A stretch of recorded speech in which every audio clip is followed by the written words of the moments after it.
Assalamualaikum warahmatullahi wabarakatuh. Jumpa kembali dengan Ibu dalam pembelajaran tematik.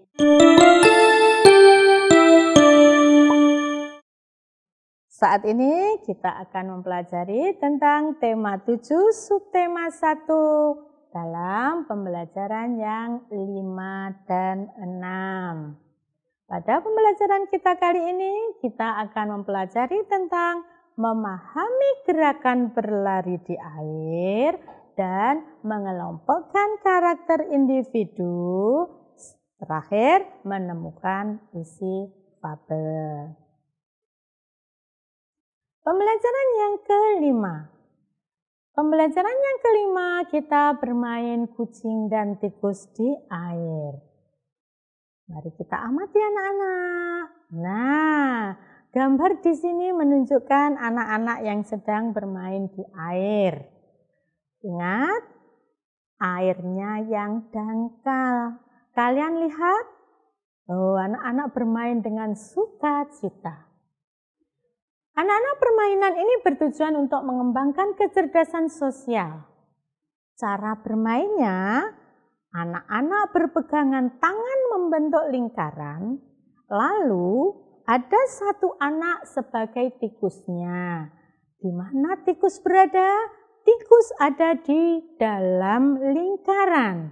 Sedangkan satu anak sebagai kucing, ia ada di luar lingkaran. Anak-anak, perlu kalian ketahui bahwa dalam permainan ini, kucing berusaha menangkap tikus yang ada di dalam kurungan.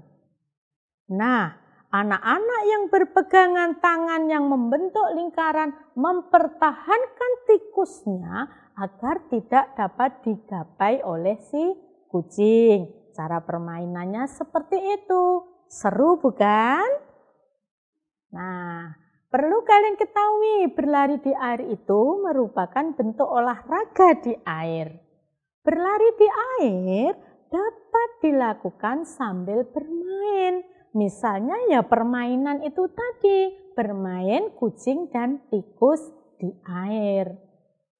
Saat bermain di air, kalian harus hati-hati agar apa? Tidak terpeleset.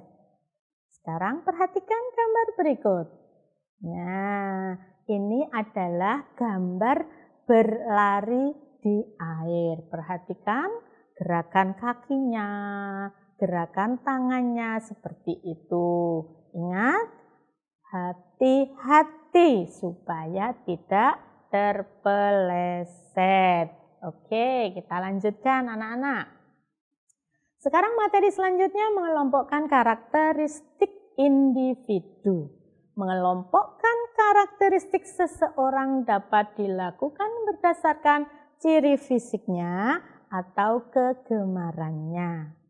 Di antara sekian temanmu pasti ada yang kegemarannya sama dan ada yang tidak sama.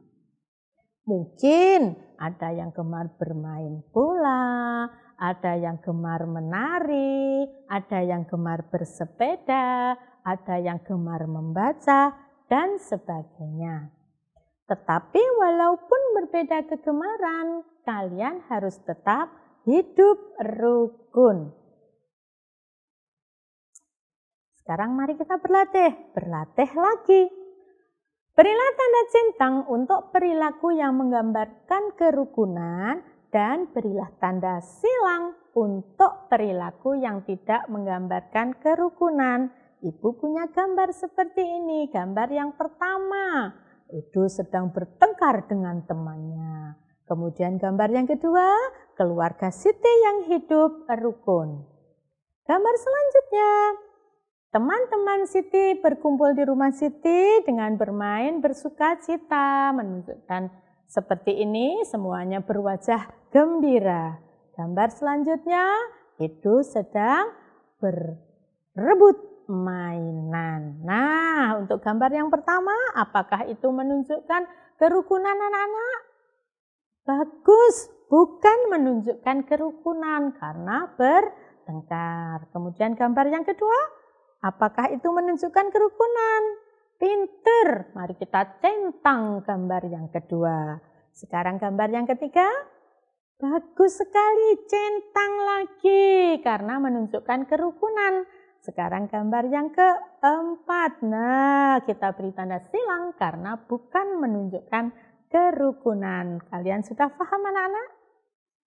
Jika sudah, kita lanjutkan pembelajaran yang keenam. Pembelajaran yang keenam mempelajari tentang apa? Menemukan isi fabel. Dalam menentukan atau menemukan isi fabel, kalian harus mengetahui dulu langkah-langkahnya. Langkah-langkahnya apa saja? Yang pertama, baca fabel dengan seksama, kemudian temukan tokoh dan sifatnya, lalu perhatikan urutan peristiwanya, dan yang terakhir, tulis kembali peristiwa dalam fabel dengan menggunakan bahasamu sendiri. Nah, paham ya anak-anak caranya? Oke, sekarang materi selanjutnya adalah bunyi panjang dan bunyi pendek. Sebuah lagu memiliki bunyi panjang dan pendek. Nah, supaya dapat menyanyikan lagu dengan baik, kalian harus memperhatikan bunyi yang panjang dan bunyi yang pendek tersebut.